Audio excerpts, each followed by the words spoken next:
don't scare me, but you should fear me. The sun is setting, don't trust your hearing. You made a monster, a mere imposter. Go ahead and wander, but don't trust the water. Hey guys, and welcome back to my channel. I'm back with another true crime video, and today we're going to be doing the story of Jennifer Motlhomi and Sibusiso Kula. Now, if you're new to the channel, I try to do these videos often, so please do check out the playlist. I've done a couple already and I will be doing more in the near future. So before we dive into today's video, I have a few disclaimers. The first being, this is an extremely new case. The lady in question only passed away on the 27th of November 2022, meaning it's only been 2 months since her passing. So as much as I would love to give you guys a deep dive like I normally do and tell you each and everything that happened, unfortunately, because the case hasn't been to trial, I'm unable to do that, but I will give you guys as much information as I can. Jennifer Motlhomi was born on the 28th of September in 1991 in Rustenburg. She was born into a big, loving Christian family and stayed with her parents, her sisters, and brothers. She went to primary school in Khayamanyane Secondary School and finished off at Sidibelo Secondary School. Thereafter, she went on to pursue an higher education at Whitestone FET College. It was around this time that she met a young man who was 3 years older than she was, named Sibusiso Kula. The two immediately fell in love and they started their relationship, and it was said that they were always around each other. They spent a lot of time together, and not too long after the relationship started, they had their first child. Life seemed good and they looked like a cute little family once the child was born, and although they were not strong financially, but their relationship was good. Although they were not financially strong, they moved in together and tried their best to make ends meet. At the time, Sibusiso was also a student. He was at the University of Northwest, and he concentrated the vast majority of his time in student politics, where he joined SASCO, an ANC youth league, and he focused most of his time on the African National Congress. Jennifer graduated from the FET College and they also had their second child. Life was still very humble, but they were doing their best to make sure that ends meet. Now, Sibusiso was also going up in the ANC ranks and structures. He was elected the regional secretary of the ANC Youth League. Now, he decided to focus solely on the ANC from this point onwards. Long live the fighting spirit of Peter Mogaba, long live!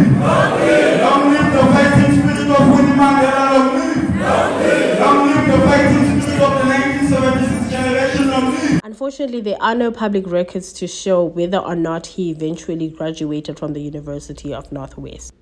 Although life was slowly coming together for the young couple, unfortunately, things weren't as rosy in their romantic relationship as it was in other aspects of their lives. Unfortunately, it is said that Sibusiso used to abuse Jennifer a lot, and not only just physically but also emotionally. He was also an excessive cheater, and he was also abusing alcohol. Jennifer's state of mind regarding her relationship with Sibusiso used to show on social media. She was known to share a lot of posts on social media that have to do with relationship, and that a lot of people felt like they were based on her own experiences. She would share things like being single is better than being lied to, cheated on, or disrespected. Now, though she never came out to say, actually, this is what I'm going through, but a lot of people felt like the reason she shares these things is because she's going through them. Nonetheless, Jennifer started working not too long after graduating. She started working at Metropolitan in Klerksdorp. This helped their financial situation because although Sibusiso was going up in the ANC ranks, he still did not have a position that paid in the ANC. However, when the 2019 national elections came, they came with the biggest change in their financial situation, because his province, Northwest, elected him as one of the people who would be going on to serve in parliament. Now, this is a huge deal. This meant that Sibusiso's life changed overnight. He went from earning absolutely nothing as being an ordinary member of the ANC to being one of the most highly paid people in South Africa with a starting salary of 90,000 rands per month. When the new National Assembly was elected, he went on to serve in Parliament and was known constantly as being one of the people who enjoyed arguing with the EFF. Give you a chance to speak. I haven't recognized you yet.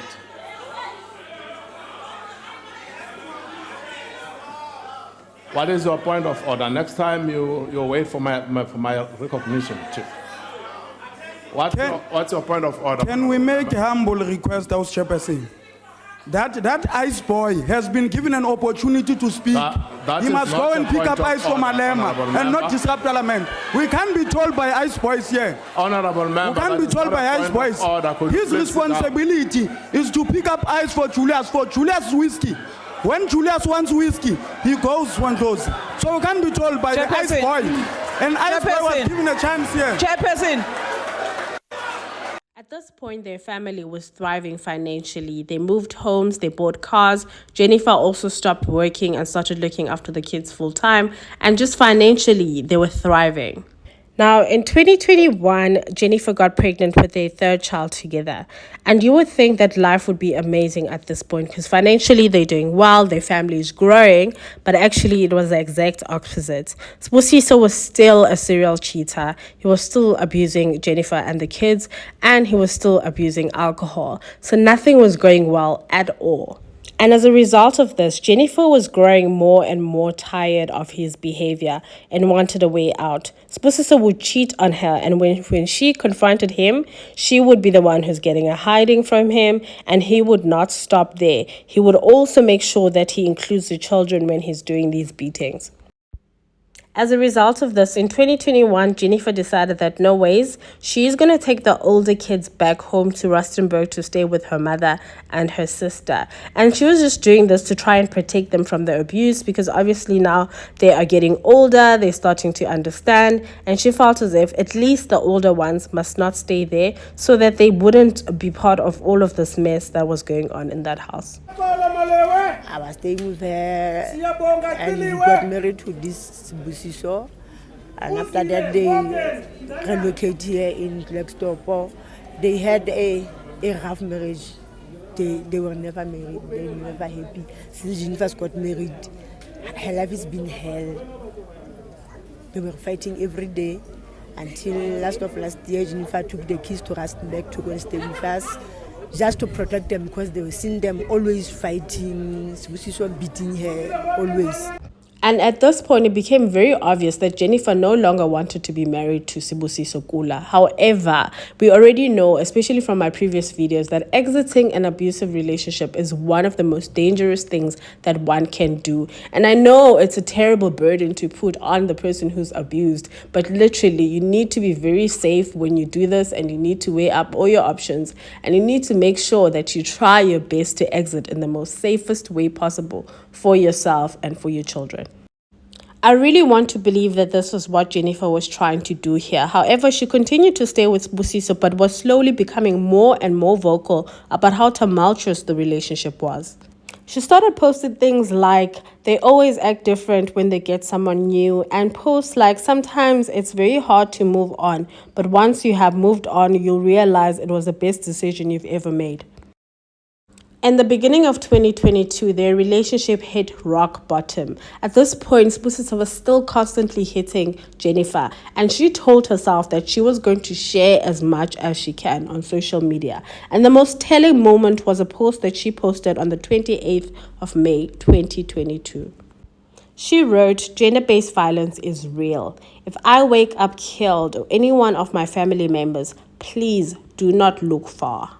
Now, this post was shared by many concerned individuals, and her friends and family commented on it. One of her own comments on the post reads, "It's high time I break my silence." A friend then replies, "This is serious, Moss." And then another one says, "Jennifer, please leave while you still can, please." Then another friend comes in and says, "It's better to get help now before it's too late." Many more concerned friends and family commented saying that she must send her location, and others were just commenting saying that they know the pain that she's going through because they've also been through it. Others simply asking her to just run away. Fortunately, nothing happened to Jennifer that night and she lived to see another day. But she had reached a point where she just wanted to talk more and more and more about the abuse. And she also reported Sibusiso to the police. Unfortunately, though, the abuse did not stop at all. And although they were trying to sort things out, it just did not go well. In a post on the 16th of September, 2 months before her passing and 2 weeks before her birthday, she posted that cheaters don't stop, they just change strategy, with the trash emoji. Around the same time, she also posted a praying emoji for her to find employment. At this point, you must remember, Jennifer was not working, so she really was trying to get a job. And this was obviously going to help with her exit plan because she was 100% dependent on Sibusiso around this time. She kept posting statuses that reflected on the state of her relationship, saying things like, a home without peace is worse than prison. The weirdest thing is, on the other side of Facebook, Sibusiso was busy posting nothing but happy and healthy relationship posts. This is a post that he posted on her birthday. This, for me, just proves that abusers will always go out of their way to control the narrative. And it doesn't matter even if they look stupid when they're doing it. Because literally, her birthday was on the 28th of September. 2 months later, on the 27th of November, she was gone. And this person is acting as if the relationship was normal and healthy and loving. How? Anyway, while Sibusiso was pretending like everything was fine and normal in his household, the reality was that everything was just deteriorating, and Jennifer got a protection order again against him, which made sure that he was kept out of the house. Unfortunately, he would continue coming back regardless of the protection order that Jennifer had filed. And to make things even worse, since Jennifer's passing, the said protection order has disappeared. 2 months ago, in November of 2022, Jennifer shared a lot of cryptic posts on her social media, once again alluding to gender-based violence. On the 26th of November 2022, she posted that an environment that is not safe to disagree in is not an environment that is focused on growth, but that is an environment focused on control. She also went on to share this particular image. Dear girls, always choose a person with a good heart and not a handsome animal. And her final post on Facebook, which was shared on the day that she passed away, reads that secrets and lies kills relationship no matter how careful you are. It is alleged that on the day, the 27th of November 2022, Sibusiso was out at a tavern not far from their home, and he then went back home to the house that he shared with Jennifer and the small baby. It is alleged that possibly they got into an argument once more, especially because Sibusiso was drunk, because it's alleged that he was at a tavern before this. And then, during the argument, he possibly lost it and started stabbing Jennifer multiple times on the back. Now, this happened in front of their 18-month-old baby that stayed with them, because remember, the other kids were back home in Rustenburg with the sister and the grandmother. Jennifer unfortunately died on the scene. It is then alleged that he ransacked the home in an effort to make it seem like it was a break-in, and then he went on to call the police and pretended like he was the one who then stumbled into the crime scene when he was coming to the home. To give his story more meat, this is a post that he posted and then deleted on Facebook. I know that there are people that hate me for being out there, but to kill my wife? What will I say to my kids? How will I explain to my angels where is their mom? Rest in peace, my everything. And then he tagged Jennifer Motlhomi. So the narrative that he was trying to push here was that A, this murder had something to do with politics and people that just didn't like him, or 2, people that just didn't like the fact that he was too out there, possibly cheating, drinking, or too much into politics. His friends and colleagues supported him and they shared their condolences. Sibusiso buried his wife on the 10th of December 2022 at Samo Makoti Hall in Kanana, in the Northwest Province. And after the funeral, he took his older kids that were staying with Jennifer's family and brought them back home to stay with him in the house that their mother had lost their life. Jennifer's family was 100% not happy about this because they knew in their guts that Sibusiso had something to do about this. And also, they also knew he was powerful because he was in the ANC. He was a member of parliament, for crying out loud. Jennifer's mom was also extremely concerned about the well-being of the kids because she also shared that at the time when Jennifer passed away and the family had traveled to the crime scene, obviously the 18-month-old baby was there during the whole thing. They saying that she was running away from the father. She was scared of the father. Anywhere the father was, that little baby would run away because obviously she had possibly seen something. Once she passed away, she was with this small one, 1 year, 8 months. Nobody was there because the older kids, they were still at Rustenburg. But what I've just heard, my mother came the same day and they say this one was running away from her father. They say that child, whenever she saw her father, she was running. Go like hiding, like that child see something that she wasn't supposed to see. And they were only two. And by the time Jennifer passed away, she ordered a protection order for Sibusiso. It's the only reason we don't know how he ended up in the house at that time. And Jennifer being killed.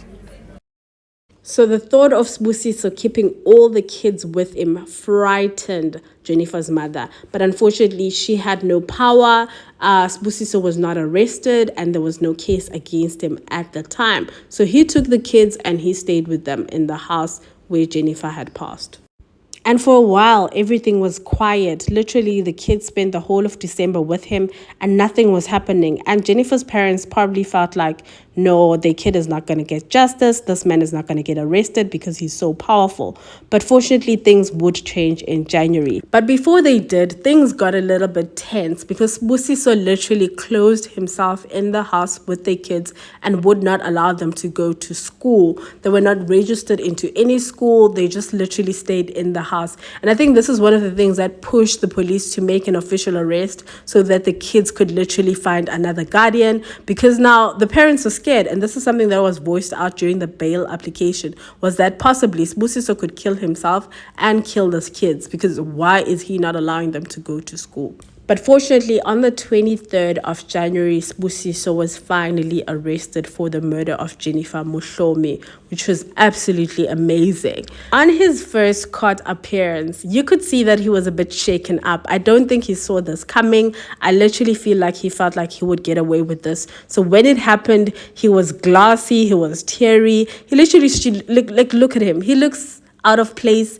He looks stupid. He doesn't look like the abuser that he is. So the first appearance, he was very shaken. But on the second and the third appearance, he came across as arrogant. He was like, I can't wait actually to get myself out of this. I can't wait for my day in court officially to be vindicated so that I can go back to my kids who feel like I'm a hero. There's nothing that I want more ayikho enye into endiyifunayo than ngaphandle kokuthi to clear my name. ukuthi ndihlambe lami igama, Not in my own interest. hayi ukuthi ngowam umnqwenelo. I have got kids who believe in me with every fiber in their body. Ndina abantwana abakholela ngako konke okupheleleyo kum. I might not be anything to everybody else. Mhlambe ndingiyinto apha kuni. Ebantwaneni bam ndingundoqo. To my children, you ship my hero. Unfortunately, arrogance doesn't really take you that far in life, and this was proven here. Now, as much as the justice system in South Africa can be very shaky, but I think that we are on the right track here. The fact that a member of parliament has officially been arrested is a check, and the second check happened on the 30th of January when he was denied bail. So he will be spending all of his time in jail throughout the trial, which can take a year or two depending on the evidence that the police have and the priority that the court gives this case. So you'll spend all the time in prison during the trial, and then hopefully he will be found guilty and sentenced. But I will give you guys an update if anything changes, and as soon as we have more information, because I feel like there's more to the story that is going to come out during the trial. But I'm really happy about where we are now, and I really wanted to do this case because I felt betrayed. Like, how can you be a leader in our country? Because when you sit in parliament, you are representing voters on the ground, you are representing the people of South Africa, and we don't want a representation from a person who's a murderer. So I was really upset by this case, which is why I really did it quickly, and I hope that it was informative enough for you guys, as much as that I did not have as much information as I wanted to have. Thank you guys again for watching. I really appreciate you guys a lot. I'll see you guys in the next video. Bye.